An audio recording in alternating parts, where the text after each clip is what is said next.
360 degree, जहां आज हम बात करेंगे स्पाइसेस की, क्योंकि मसालों में तेजी बनी हुई है। आज ही की बात करें तो एनसीडीएक्स पर हल्दी में करीब 5% और जीरे में करीब 4% की तेजी रही है।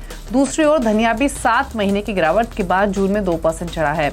क्या है कारण, आगे और कीमतें कहां तक जा सकती हैं, आज इसी पर हम चर्चा करेंगे। साथ ही बात करेंगे मसालों के एक्सपोर्ट्स पर, जहां विदेशों में लगातार भारतीय मसालों की बम्पर मांग है। हमारे साथ आज मौजूद हैं वेंचुरा सिक्योरिटीज के head of commodities NS Ramaswamy, Kedia commodities के डायरेक्टर अजय केडिया, अमर अग्रवाल फूड्स के प्रोपराइटर अंकित अग्रवाल और साथ ही राजगौर स्पाइसेस के ओनर धनंजय राजगौर भी हमारे साथ मौजूद हैं। आप सभी का स्वागत है इस शो में। और अगर हम पूरे ही स्पाइसेस के पैक को देखें तो एक्शन सिर्फ और सिर्फ यही देखने को मिल रहा है।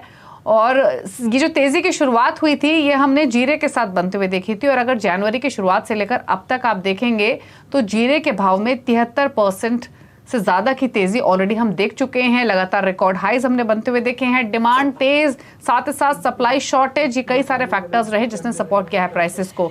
इसके अलावा अगर हम बात करें टर्मरिक की, तो हमारे एक्सपर्ट्स ने, इनफैक्ट धनंजय भी हमारे साथ मौजूद होंगे, अंकित मौजूद हैं, ये तमाम वो एक्सपर्ट्स हैं जिन्होंने कंसिस्टेंटली ये बात मेंटेन की थी कि टर्मरिक अगली कमोडिटी होगी स्पाइसेस में, जिस पर नजर रखनी चाहिए। और ये तब की बात है जब टर्मरिक में बाइंग आना शुरू भी नहीं हुई थी। और देखिए अब टर्मरिक का हाल 9000 के ऊपर डिसाइसिवली टिक्कर कर रहा है कारोबार, और अब थोड़ा एक्शन धनिये में भी बनना शुरू हुआ है। तो यहाँ से अब रणनीति क्या होनी चाहिए, एक्सपोर्ट डिमांड और कितना बढ़ेगी, प्राइसेस यहाँ से कहाँ जाते हुए दिख रहे हैं, इस सब पर हम बातचीत करते हैं। सबसे पहले अंकित के पास चलते हैं।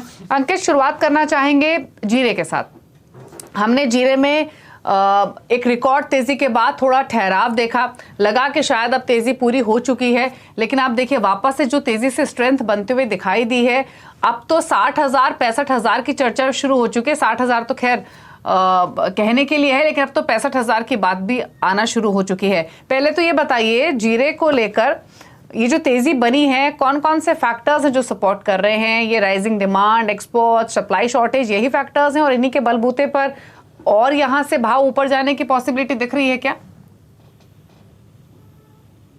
गुड इवनिंग दीपाली जी। जीरा में जैसे कि एंटिसिपेटेड था, 45,000 के रेंज में एक बहुत ही अच्छा बॉटम फॉर्मेशन हुआ और वहां से हमें एक अच्छा अपवर्ड मूवमेंट भी देखने को मिला 57,000 के लेवल्स तक। दीपाली जी, करेंट ईयर की सप्लाई डिमांड की बैलेंस शीट टाइट ही है और नया क्रॉप आने में अभी और 7 महीने बाकी हैं। इस वजह से हमें लगता है कि प्राइसेस को हर लेवल पे सपोर्ट मिलता रहेगा। But that being said, investment की व्यू से अगर देखा जाए तो नेक्स्ट ईयर की सोइंग बहुत ही अच्छी रहने की उम्मीद है, because of obvious reasons. Farmers के लिए प्राइसेस काफी अट्रैक्टिव हैं और हम इन लेवल्स पे यहाँ से बड़ी तेजी की उम्मीद रखते हुए नए इन्वेस्टमेंट की एडवाइस किसी को अभी नहीं दे रहे हैं। बट जो ऑलरेडी जीरा में बने हुए हैं उनके लिए बहुत अच्छी बात है और ऐसा लगता है कि प्राइसेस को सपोर्ट मिलते रहेगा आने वाले 3 to 4 मंथ्स की व्यू से। ओके, धनंजय भी हमारे साथ मौजूद है। धनंजय, पहले जीरे पर बातचीत करेंगे, भाव की बात तो बाद में। पहले तो ये बताइए, अगर हम सप्लाई वर्सेस डिमांड के सिचुएशन देखें तो क्या है, क्योंकि काफ़ी सारे ट्रेडर्स से हाल फिलहाल में हमारी बातचीत हुई, उनका कहना यही था कि जो सप्लाई है वो 6.5 मिलियन बैग्स के आसपास की है, डिमांड यहाँ से 8 मिलियन बैग्स की इस साल दिखाई दे रही है। नई फसल आने में टाइम है, यानी जो शॉर्टफॉल है वो 20% से ज़्यादा का है डिमांड सप्लाई में, जिसकी वजह से प्राइसेस बढ़ते हुए दिखाई दिए हैं।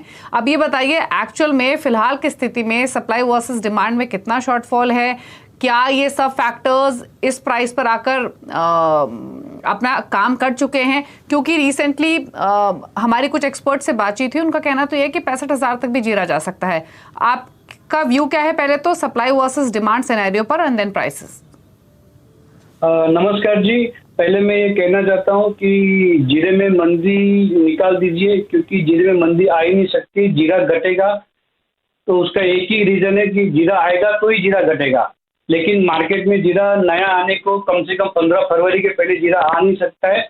और हम लोग ऑलरेडी 20 लाख बोरी कम में चल रहे हैं, तो उस घटने की कोई संभावना नहीं। लेकिन एक रीजन है घटने का, अगर इंपोर्ट जीरा बहुत ज़्यादा मात्रा में अगर इंडिया में आ जाता है तो ही जीरा घट सकता है। लेकिन 2 दिन पहले हमने देखा कि जीरा अभी फिलहाल कल की बात करें तो जीरा बहुत डाउन था, तो उसका एक ही रीजन था, ये इंपोर्ट जीरा आने की संभावना है। तो इन लेवल से भाव कहाँ जाता हुआ दिख रहा है फिर आपको? अगर हम जीरे की बात करें, अंकित से भी हमारी बातचीत हो रही है, उनका कहना है कि यहाँ से कुछ नहीं करना है क्योंकि भाव बढ़ चुके हैं, अभी नहीं लेना चाहिए। आपका भाव को लेकर क्या व्यू है? मंदी नहीं है तो फिर तेजी दिख रही है कि इन स्तरों से भी? और देखो, क्वालिटी के लिए थोड़ी दिक्कत जाएगी। एक्चुअली जनवरी फरवरी से हम लोग बोल रहे थे कि जीरा 600 रुपया हो जाएगा, तो बस ये जो टारगेट है वो अभी सभी का जो टारगेट था वो आ चुका है। तो नफा रूपी बेच वाली भी इस रेट से आएगी, लेकिन जो शॉर्टेज है वो शॉर्टेज तो रहने वाली है। तो शायद है ना इस रेट से फिजिकल मार्केट में और 50 से 100 रुपया बढ़ सकता है, मेरा कहना है। और दूसरा मेरा ये कहना है कि मंदी जीरे में ज्यादा टिकती नहीं है, 24 से 48 घंटे से ज्यादा मंदी टिक नहीं रही है। और इस साल बहुत ऊपर नीचे हो रहा है, अभी जीरे में इस रेट से भी ऊपर जाने की संभावना है। फ्यूचर अच्छा ही लग रहा है। ओके, मंदी नहीं है, फ्यूचर